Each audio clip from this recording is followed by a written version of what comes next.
อยู่วัดก็ทำงานวัด เก็บกวาดทำความสะอาดช่วงเช้ากวาดใบไม้ด้านหน้านี้นะด้านหน้านี้กวาดใบไม้ไปแล้วก็สะอาดราบรื่นไประดับหนึ่งนะ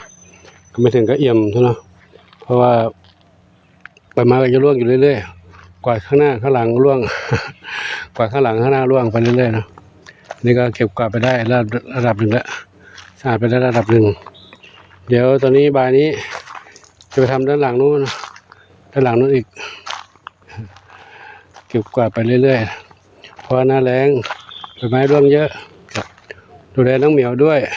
ดูแลวัดวาอาราม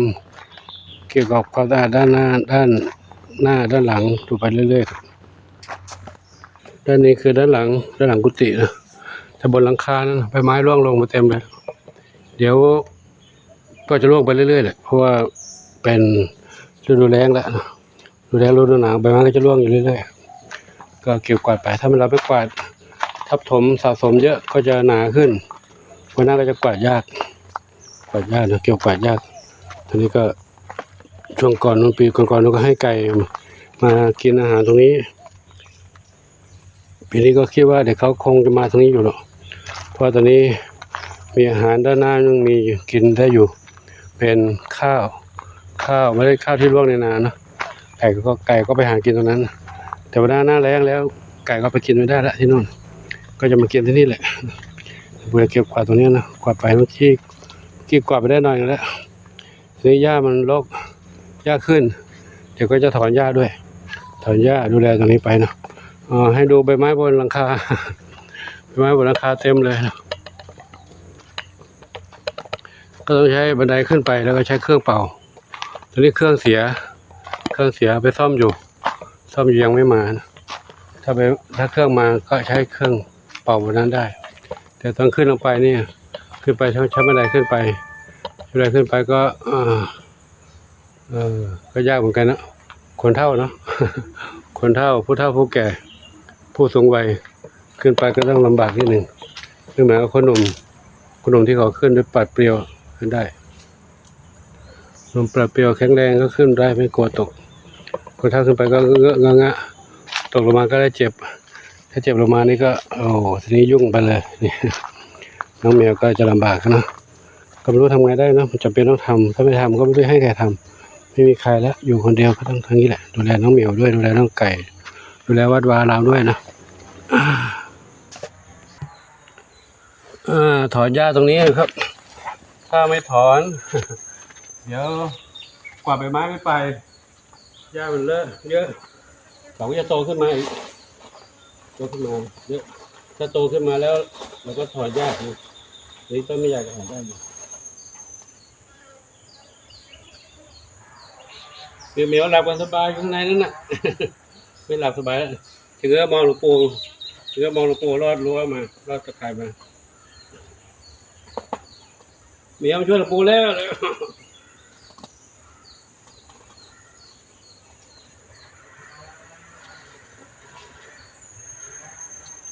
ก็ต้องทำเนาะถ้าไม่ทำก็เดี๋ยวจะเยอะไปก็จะหนักกว่านี้ต้องทำไว้ถ้าจ้างเขาก็ไม่มีงบ เอางบที่มีอยู่ไว้ดูแลน้องเหมียวไว้ทั้งเหมียวไปทำหมันทั้งเหมียวไปรักษาอาการเจ็บป่วยหรือว่าน้องเหมียวมีอาการป่วยนะก็จะพาน้องเหมียวไปรักษาตอนนี้ก็เลยต้องทำเองถ้าจ้างเขาก็คนเดียวเขาก็ไม่มาเพราะกลัวผู้จ้างหลายคนก็ต้องใช้เงินใช้เดี๋ยวต้องนี่เอาเงิน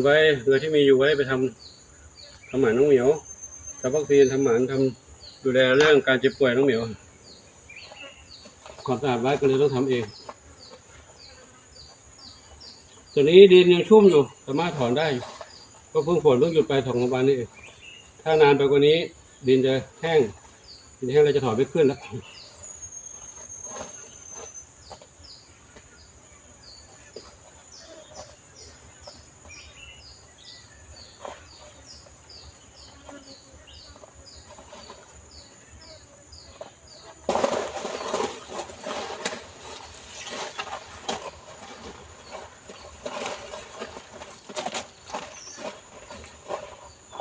รื่องก็เสียอยู่เครื่องเดี๋ยวถอดไปก่อนเดี๋ยวถ้าเครื่องซ่อมเสร็จแล้วค่อยเป่า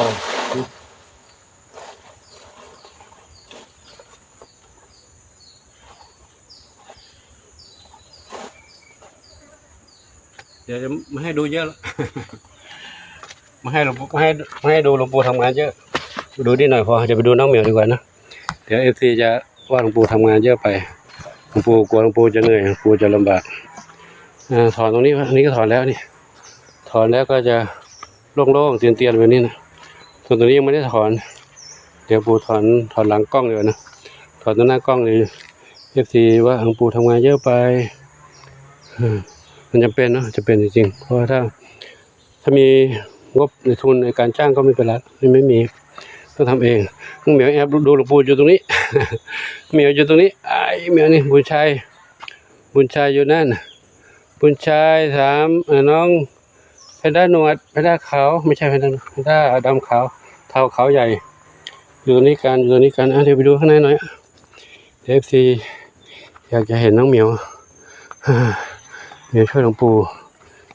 เข้าไปดูข้างในหน่อยเข้าตรงนี้เปิดตู้หน่อยมีเปิดตู้หน่อยประตูเข้าหน่อยเลยเปิดมาแล้วปิดตู้ไว้ห้ามเข้าห้ามออกไปเปิดมาแล้วข้างในนี่ก็ล็อกอยู่เลยใบไม้ร่วงเลยนี่ใบไม้ร่วงเต็มเลยเหมียวอยู่นี่เหมียวอยู่นี่ครับขณะนี้แดดส่องด้านนี้ดูน้องเหมียวก็น้องเหมียวรอหลวงปู่ใครหิวก็กินได้อาหารเม็ดใส่ไว้นี่อยู่แล้วไปดูน้องก่อนโอ้นอนตั้งแต่เช้าไม่ตื่นเลยเนี่ยเป็นสีแว่นดำนาเปย์ตั้งแต่เช้าไม่ตื่นเลยมาทางนี้โอ้ครอบครัวนี้อบอุ่นดีนะนี่ครอบครัวนี้อบอุ่นดี3 ทีนวลกับน้องชนฝันมาด้านนี้น้อง2เหมียว1เดียวกับบีสุกอยู่ตรงนี้นะ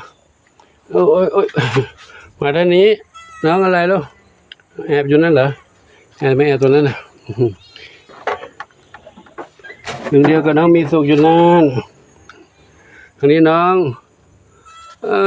ดำเล็กหางกวักกับบุญสมอยู่ตรงนี้นะอันนี้น้องเทาเล็กFC ว่าเป็นห่วงเทาเป็นห่วงน้องเทาเล็กไม่สบายเหรอไม่เป็นไรเทาเล็กสบายดีค่ะสบายดีเมื่อเช้าหนาวอากาศหนาวเลยตัวสั่นแล้วก็มีเพื่อนกวนด้วยเนาะเพื่อนหนุ่มหล่อดำขาวเขากวนก็เลยอยู่ในบ้านนี้ประตูไม่ได้ปิดแล้วไม่ได้ล็อกเปิดเงี้ยไม่ให้เขาเข้าออกได้นะครับมีเป็นเหมียวใหญ่แล้วไม่เป็นไรไม่มีพิษภัยกับใครเนาะแล้วก็ไม่หนีไปไหนแล้วอยู่ในนี้แล้วเนาะนอนอยู่ในนี้เท้าเล็กเขาเล็กนะเขาไปนอนต่อแล้วตอนเนาะผูกเงี้ยประตูไว้เด้อถ้าอยากจะดูใครก็เอามาดูได้นะลูกนะดูแล้วก็เข้าที่เดิมเนาะเข้าที่เดิมได้ลูกเดี๋ยวไปดูทางโน้นอีกหน่อยสิไหนก็เข้ามาแล้วต้องดูให้ครบเดี๋ยวสิว่าไม่เห็นทางโน้นไม่เห็นทางนี้เลยเอาดูหน่อยทางนี้นั่งอยู่นี่2เหมียว3เหมียวนั่งอาบแดดกันโอ้นี่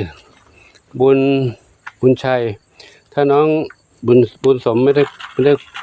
นอนในบ้านในกรงนะไล่กัดกันเนี่ยทีนี้บุญสมเขาบุญสมขังไว้แล้ว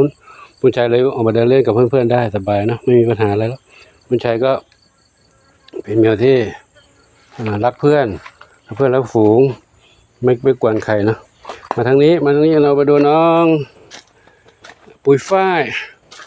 ยนอนในนี้สบายใจเลยนอนในที่นอนสวยๆสบายใจปุยฝ้ายนะหานอนอยู่หลวงปู่มากวนหนูทำไมหนูจะนอนเดี๋ยวไปดูทางนี้อีกนี่น้องสมาชิกใหม่นอนตรงนี้แอบตรงนั้นแล้วแอบคนละด้านเหรอเอากล่องให้นอนกล่องขาดไปแล้วน้องอะไรน้องเทาขาวเทาน้องขาวเทากับน้องดำสนิท ดำสนิทกับน้องขาวเทาดำสนิทอยู่ทางนู้นดำสนิทเห็นแต่ลูกตา ดำสนิทเห็นแต่ลูกตาหลวงปู่เข้าใกล้ก็ขู่หลวงปู่ไหมเนาะขู่หลวงปู่ไหมล่ะปู่มาถ่ายรูปถ่ายภาพน้องให้FCดูหน่อยให้น้องขาวเทาขาวเทาดูจะเชื่องกว่าเนาะขาวเทาดูจะเชื่องกว่าดำสนิทยังดูคูอยู่คูอยู่เลยนะอันนี้ใครปุยฝ้ายนี่นะครับไปดูน้องๆเพื่อนๆแล้วปู่ขอยุติคลิปนี้ไว้เท่านี้ก่อนเนาะเดี๋ยวทำงานต่อทำงานอยู่ในทำงานอยู่ในร่มเงาใบไม้เนี่ยไม่ร้อนหรอกเนาะทำเสร็จแล้วก็เดี๋ยวตอนเย็นก็จะได้ให้อาหารน้องเหมียวแล้วก็ส่งน้ำส่งท่านะอากาศเย็นก็จะไม่ส่งน้ำเร็วไม่ส่งน้ำช้าหรอกส่งเร็วนิดนึงส่งตอนที่เราทำงานใหม่ๆเพื่อนๆมอมแมมจะได้ชำระล้างร่างกายจะสะอาดจะได้นอนสบายเนาะการดีก็ค่อยทำไปอันนี้เข้าโลกอีกแล้วกับก็ขออนุโมทนาสาธุกับทุกคนทุกท่านที่ได้รับชมรับทราบเรื่องความเป็นอยู่ของน้องเหมียวคงจะได้เห็นไม่ครบแล้วเนาะเห็นป่ะทางนู้นไม่ได้ไปดูทางนู้น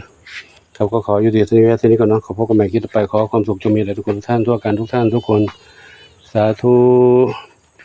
อายุวันโนสุขังพลังครับ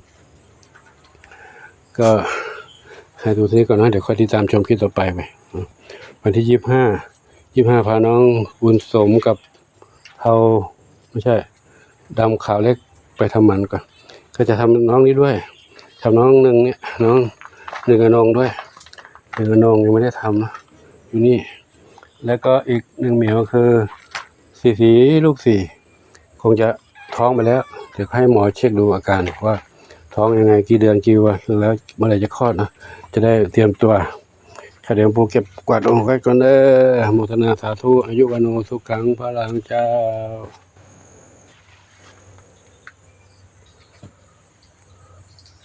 อยู่ในบ้านนี่ลูกเด้อปู่ทำงานแล้วนะอยู่นี่แหละเลี้ยงนี่นะลูกเด้อโอ้เด็กกับตรงนี้หลวงปู่ทำงานข้างนอกนี่เองเห็นอยู่นะอยู่ในบ้านนั่นเด้อถ้าเห็นอยากช่วยหลวงปู่ก็ให้กำลังใจหลวงปู่ลอดตะข่ายมันนะลูกเด้อให้กำลังใจหลวงปู่ลอดตะข่ายมันนะหลวงปู่ทำงานอยู่ข้างนอกนี้บุญชัยลูกรักน้องๆดีลูกนะบุญชัยเป็นพี่ใหญ่เขาแล้วชัยเป็นพี่ใหญ่ดูแลน้องๆด้วยเลยรักกัน